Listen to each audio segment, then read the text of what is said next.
This episode is brought to you by Island. Today's healthcare staff needs safe, convenient, and dependable access to patient data across various applications.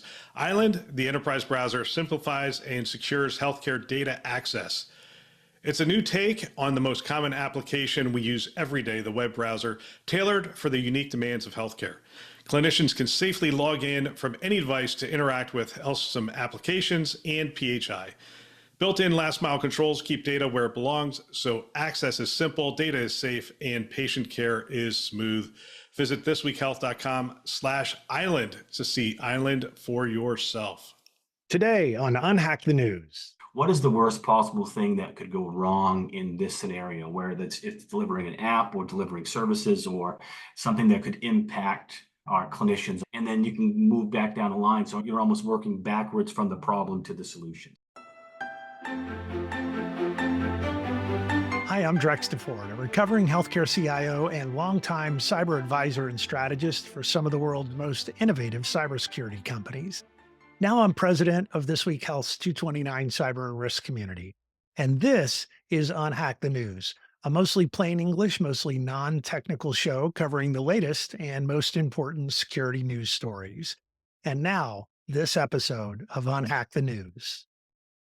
Hey everyone, welcome to UnHack the News. I'm Drex, and with me today from Island is Christian Boucher. Welcome to the show. Thank you very much, Drex, for having me.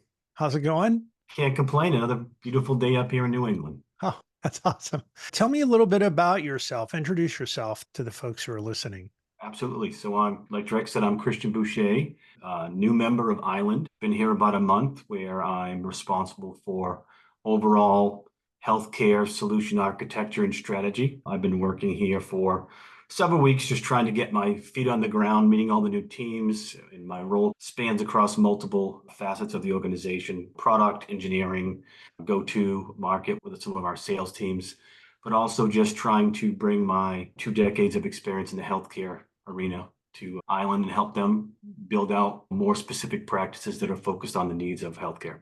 Yeah, and we'll get to the news here in a minute. Tell me a little bit about your background, because you actually have a really interesting background.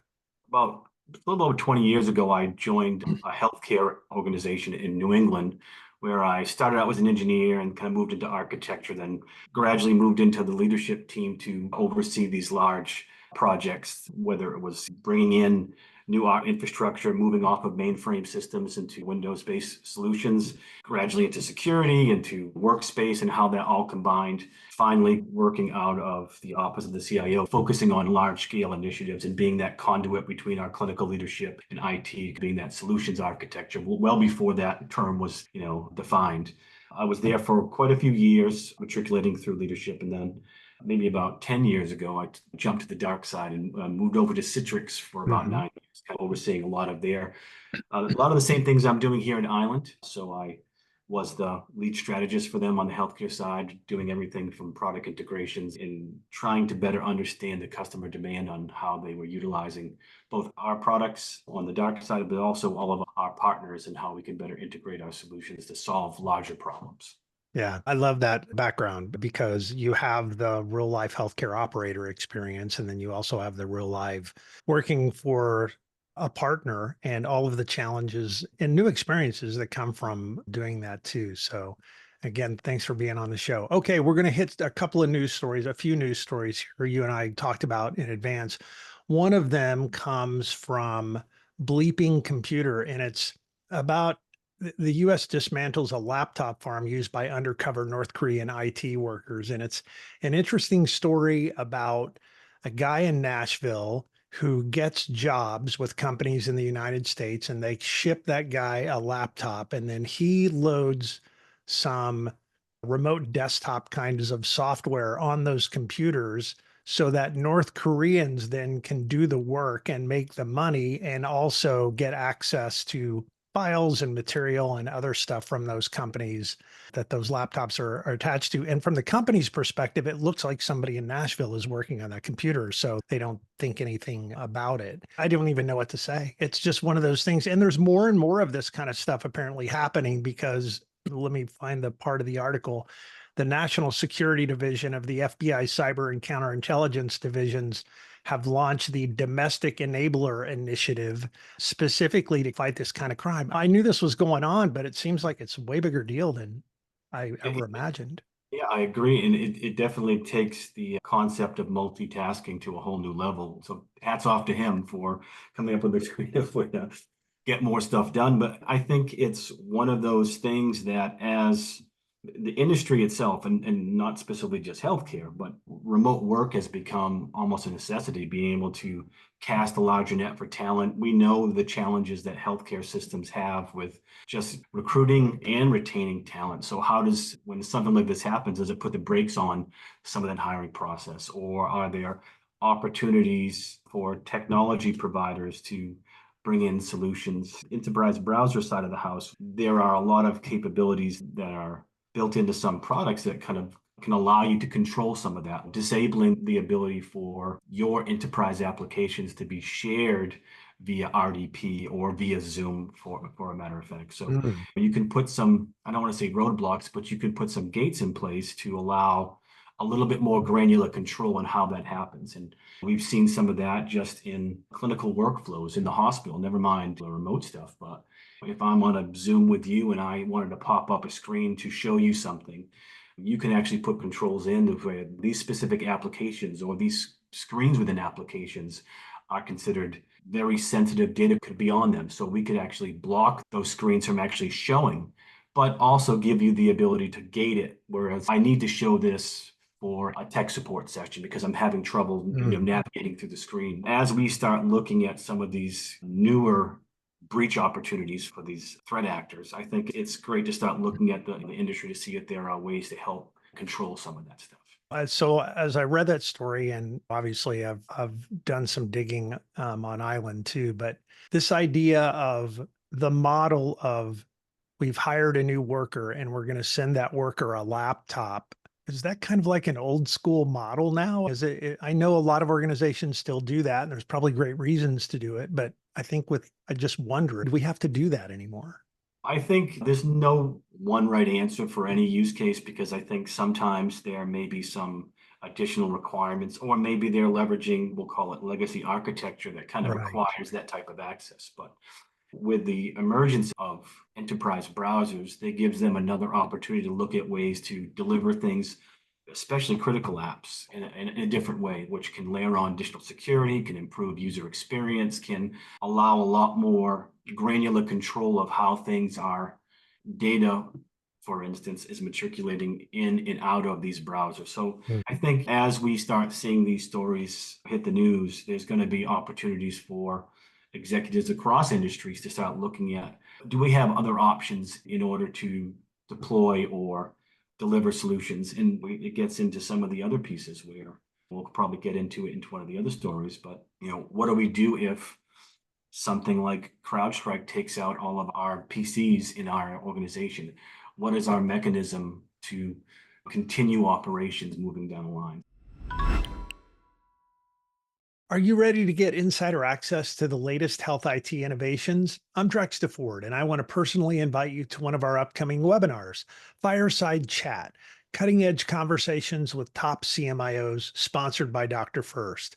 This is your chance to hear directly from some of the brightest minds in health IT as they share groundbreaking insights from one of our 229 executive summits. We'll cover the transformative power of AI, strategies for optimizing healthcare operations, tackling physician burnout, and the latest in population health management. Don't miss this opportunity to stay ahead of the curve and bring these cutting-edge ideas back to your organization.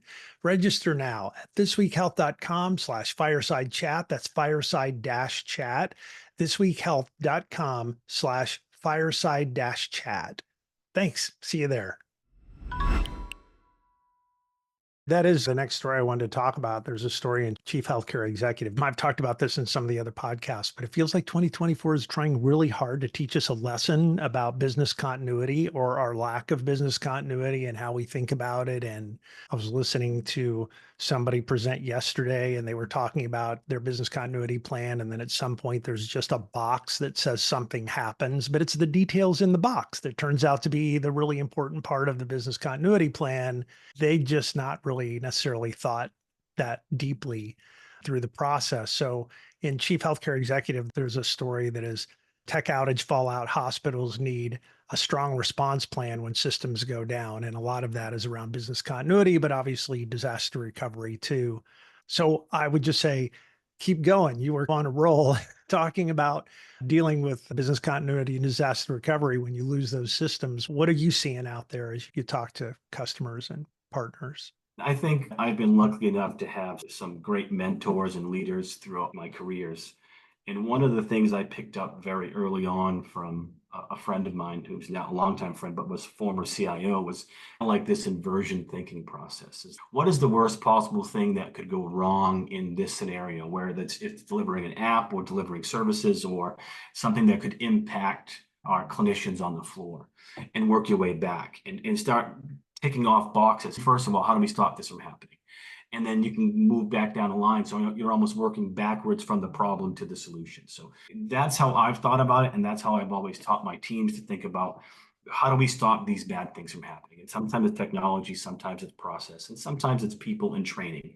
So how do we get those things in front and center? But I think technology wise, we've always had, and I don't want to call out any specific EHR, but there are certain platforms where you have to plan for these things. And they give you a run book on how they require certain technologies to be built in a secure enclave, for instance, for DR. So you have these opportunities. But I think as we see newer technologies like enterprise browser come in, I think there's opportunity to even go a step further. Read-only environments. Say like you do have a major, whether it's a weather emergency or it's a security emergency, or it could be a patch like we saw in the last few weeks where something takes out all of your systems. How can we segment our solutions to remove as many factors as possible? Like in read-only environments where if something really bad happens, you don't have to worry about normal operating procedures. You're there just to make sure that you can get to this data.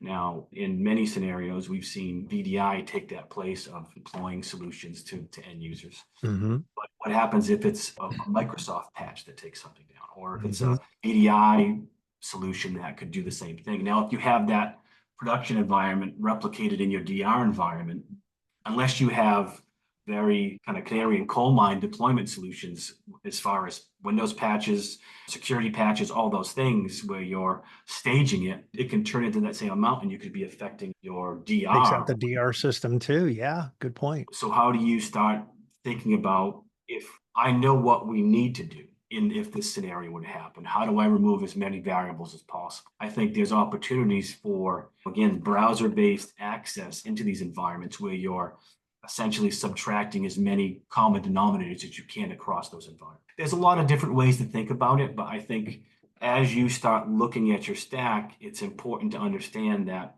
if you have one common link across your DR strategies, that could be the weak link. So how do you separate as many of those common links as possible in those environments? Also allows you to be able to say, our production PCs across our organization are affected. How can I deliver that same environment to non-production, like non-enterprise owned devices, being able to log into BYO programs or your own personal workstation and get the same access that you require? And maybe you ramp down the permissions a bit because they're untrusted, but enterprise browser gives you a lot of that flexibility as well, where you could just send the end user an email, they download the enterprise browser, and all of a sudden, all those apps that are in your enterprise, in your data centers or your DI data centers, are now fully accessible, and you don't have to worry about the endpoint as being that common link that breaks. This whole last few months has definitely, I think, caused a lot of people to think and rethink the whole process behind disaster recovery. How are they more resilient? How to recover more quickly? And certainly the whole business continuity part of the how do you operate when the machines are down? How are we going to continue to provide great care to patients and families? The last story, maybe the last story, we'll see. The last story I wanted to talk about, this one's kind of fun. I don't know if it's fun. It's different and interesting. It's from Wired, and it talks about a U.S. Postal Service text scammer who we all get those texts, the texts that say, hey, by the way, you've got a package. We've had a really hard time delivering it. Can you click this link? We need to get some more information from you. If you click the link, I'm just telling you right now, don't click the link when you get those text messages. But if you click the link, it may ask you for a lot of information, personal information. It may ask you for a credit card number, those kinds of things. In this particular case, there was a guy, Grant Smith, who his wife clicked the link and put information into that browser and then immediately regretted it and told her husband. And as it turned out, Grant was a red team guy. He was actually a cybersecurity guy. And so the story just goes on from there. I think you've read it too. What do you think about how this all plays out? It's amazing because I just had this conversation with my kids are all teens now, and they're getting constantly spammed with text messages, with phone calls, with emails. And we had this conversation maybe about a month ago about some of this because my son came up to me regarding a Amazon Prime account text he had gotten. And it's amazing how even in those scenarios, because we had this conversation before, my oldest son and well, actually both now are going into, my first son's a sophomore and my second son's a freshman in college for cybersecurity. So they've got some history. They've sat with me and had conversations about some of the classes that they're taking and some of the technologies behind it. But it's amazing. And we're so busy. All of a sudden you get this email or you get this text message or you get a link pop up in Slack, for instance, especially if you have a public Slack. And you just, out of habit, start running through, you think it's a challenge. On the consumer side, it's very difficult. I've had a elderly family member fall into this where they thought it was actually a request from a nephew. Yeah, they're so well written. They're so well done now. And ChatGPT and other things help with that. English as a second language, make it sound like somebody that they actually know. It's incredible. It is. And I think, on the consumer side, I think it's a bit more challenging. But even one thing that's really interesting about the enterprise browsers is even if I use an enterprise browser in these situations, there's actually, again, you can gate what goes in and out of that. Even if I'm clicking on a link from my email, if I start typing in, and again, it's all dependent upon how you as an organization want to deliver security. But if I start typing in a social security number or a credit card number, you can actually put in gates again to say, this website doesn't look like it's on the up and up, or this data that you're actually typing into this is pretty sensitive. Are you sure that you want to do this? And that goes along lines the same thing. If you click on a link and it goes to a site that may not have checks and balances, or if there seems to be if you're using any type of web filtering, you can tie that into it. So things that look off. And I think that's one of the other things is you click on these links and it could be USPS with a little dash in there, or using what do you call it, a different language U for it. So it looks a little bit different. So those sites, I've been surprised at some of the stuff that I've seen where the site looks totally legit. And you look at the actual link in it and it's just that letter is using like a Norwegian. A Cyrillic O or something. Yes, exactly. So it's diligence. And I think one thing that we can share is that most of these sites, and I would say all of them, legitimate sites, should not be asking for that information. So if you ever get one of those, please make sure that you think twice because most vendors should not be asking you for that stuff. This is good education for patients and families too, and your own family and your own aunts and uncles and grandma and grandpa. This is a thing that I know you hear about it here and we talk about it mostly in the context of work, but it is the kind of thing that we know sometimes when adversaries are attacking an organization and they have a particular person that they want to try to distract from resolving that problem, that they actually will do these kinds of things to them and their family to get them off track from whatever, saving the ship. And so it's just good education in general. Tell your family and tell others about the challenges that come with these kind of smishing attacks. It used to be the old, someone would call your grandmother on a landline and say that from the electric. It's just become now another avenue for bad actors to leverage a medium. And what we see more and more is that they're getting much more complex where they're embedding these links or changing the way sites look. But the important thing is to, again, continue to have those conversations because technology is a part of pretty much everyone's life now. Everyone's got a cell phone. Everyone's got an email address. Everyone gets text messages for the most part. It's become again, a gateway to opportunities for bad actors. Yeah. It's so easy to make a mistake too. And the other lesson in all of this is be like Grant's wife, right? The red team guy here who wound up hacking the Chinese organization that was behind that smishing attack that his wife took part in. Be like Grant's wife, because as soon as she realized that she had done something wrong, she told her husband that she thought maybe she had done something wrong. The same thing should apply in your organization, right? That if you think you clicked on something and you shouldn't have, and you made a mistake, you should tell somebody like right away, immediately, because it doesn't take long for that one mistake to turn into somebody owning the whole domain. Absolutely. And I think, again, it gets back into just overall, what is your educational program around cybersecurity looks like? And we actually did this when I was back in, we would create our own fake addresses and send emails and even spoof tech support. And we would actively, so besides just the general training that we all do once a year, and we know we just kind of click through it and watch the videos, but you need to take an active role in how you are engaging with your end users on a regular basis to make sure that either the training you're doing is working, or maybe there are some slight adjustments you need to make to fully protect your organization. Hey, Christian, thanks for being on the show today. I really appreciate it. It was a lot of fun talking to you and going through the news. We have not met in person, but I hope our paths cross sometime soon in person. I hope so too. It's been a while since we've spoken, and I think there will be some opportunities forthcoming that we'll be able to finally get to meet in person. Sounds good. All right. Thanks for being on. Thank you, sir. Thanks for tuning in to UnHack the News. And while this show keeps you updated on the biggest stories, we also try to provide some context and even opinions on the latest developments. And now there's another way for you to stay ahead. Subscribe to our daily insights email. What you'll get is expertly curated health IT news straight to your inbox, ensuring you never miss a beat. Sign up at thisweekhealth.com/news. I'm your host, Drex DeFord. Thanks for spending some time with me today. And that's it for UnHack the News. As always, stay a little paranoid, and I'll see you around campus.